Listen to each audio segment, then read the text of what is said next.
Islamic pedia کے معزز سامعین السلام علیکم۔ ہماری آج کی ویڈیو کا موضوع ایک بزرگ اور ایک پرندے کا واقعہ ہے۔ راوی کہتے ہیں کہ ہماری ملاقات ایک بزرگ سے ہوئی۔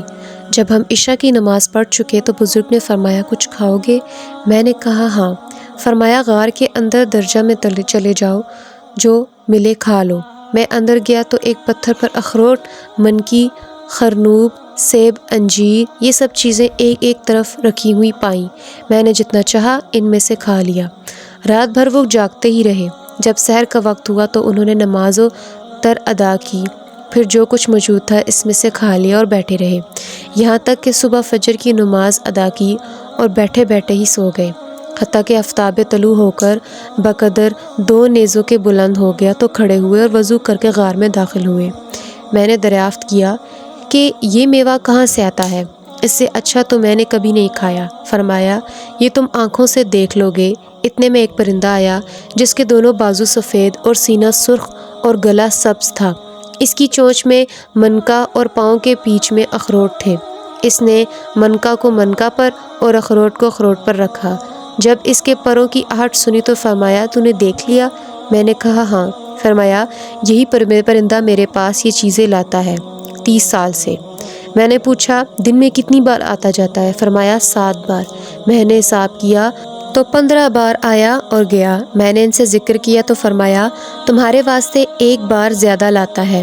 اور ان کا لباس ایک چھال کا تھا جو کیلے کے مثل تھا۔ میں نے پوچھا یہ کہاں سے آپ کے پاس آتا ہے؟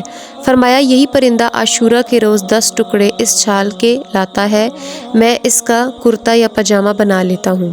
ان کے پاس ایک سوا بھی تھا جس سے وہ چھال سیتے تھے اور وہی پھٹی پرانی چھال کے ٹکڑے ان کے نیچے بچھے ہوئے تھے۔ اور ان کے پاس ایک پتھر تھا جس میں پانی ڈال کر اس کا پانی بالوں پر ملا جاتا تو بال اکھڑ جاتے۔ ایک دن میں ان کے پاس بیٹھا ہی تھا کہ 7 آدمی ان کے پاس آئے جن کی آنکھیں لمبائی کی جانب پھری ہوئی تھیں اور سرخ تھیں۔ ان کا لباس ان کے بال ہی تھے۔ مجھ سے فارسی میں فرمایا ان سے نہ گھبراؤ، یہ مسلمان جن ہے۔ ایک نے سورہ طٰ آپ کو سنائی اور دوسرے نے سورہ فرقان اور ایک نے سورہ رحمان کی کچھ آیتیں آپ سے سیکھیں، پھر وہ چلے گئے۔ میں نے انہیں بعض مرتبہ سجدے میں ایک دعا پڑھتے سنا اور اس دعا کو آواز سے پڑھتے تھے۔ میں نے کہا آپ نے یہ دعا کس سے سیکھی؟ فرمایا مجھے اس کا الہام کیا گیا۔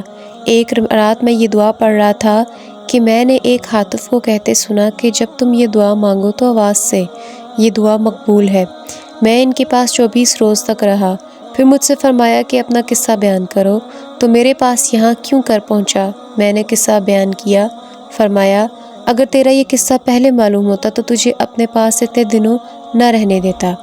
تو نے اپنے ساتھیوں کو پریشان کیا، انہیں تاخیر کے سبب سے ندامت ہوگی۔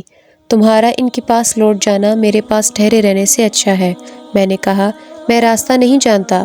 آپ خاموش ہو رہے۔ جب زوال کا وقت آیا تو فرمایا اٹھو چلو۔ میں نے کہا مجھے کچھ نصیحتیں کیجیے۔ فرمایا ادب سیکھو اور بھوکا رہنا اختیار کرو۔ مجھے امید ہے کہ تم قوم سے مل جاؤ گے۔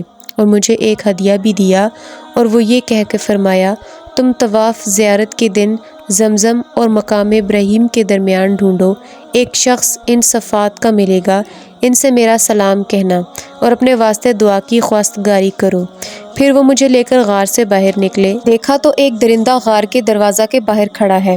اس سے آپ نے کچھ کہا جس میں نے نہ سمجھا اور مجھ سے کہا اس کے پیچھے پیچھے چلے جاؤ، جب وہ کھڑا ہو جائے اپنے سیدھے بائیں طرف دیکھنا تمہیں راستہ مل جائے گا۔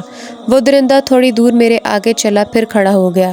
جب میں نے اپنی سیدھی جانب نظر کی تو دمشق کی گھاٹی نظر آئی۔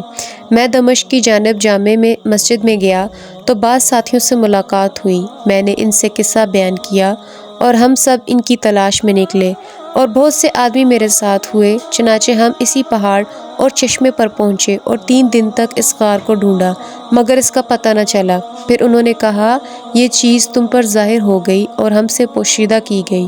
میں ہر سال حج کرتا تھا اور اس شخص کو جس کا اس بزرگ نے پتہ دیا تھا تلاش کرتا تھا، وہ مجھے نہ ملا، حتیٰ کہ 8-10 برس گزر گئے۔ اس کے بعد میں نے اس شخص کو جن کا پتہ اس بزرگ نے دیا تھا زمزم اور مقام ابراہیم کے درمیان بعد عصر کے پایا۔ میں نے انہیں سلام کیا، انہوں نے جواب دیا۔ میں نے عرض کیا کہ آپ میرے لیے دعا فرمائیں۔ انہوں نے میرے واسطے چند دعائیں کیں۔ پھر میں نے کہا کہ ابراہیم کرمانی آپ کو سلام کہتے ہیں انہوں نے دریافت کیا کہ تم نے انہیں دیکھا کہاں؟ میں نے کہا کوہ لبنان پر۔ مجھ سے کہا خدا ان پر رحم کرے۔ میں نے کہا کیا ان کی وفات ہو گئی؟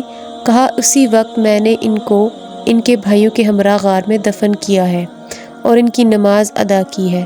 جب ہم غسل دیتے تھے تو اس وقت وہ پرندہ جو ان کے لیے میوہ لایا کرتا تھا گر پڑا اور پر مارتے مارتے مر گیا۔ ہم نے اسے بھی ان کے پاؤں کے پاس دفنا دیا۔ پھر وہ شخص طواف کے واسطے چلے گئے۔ اس کے بعد میں نے انہیں نہیں دیکھا۔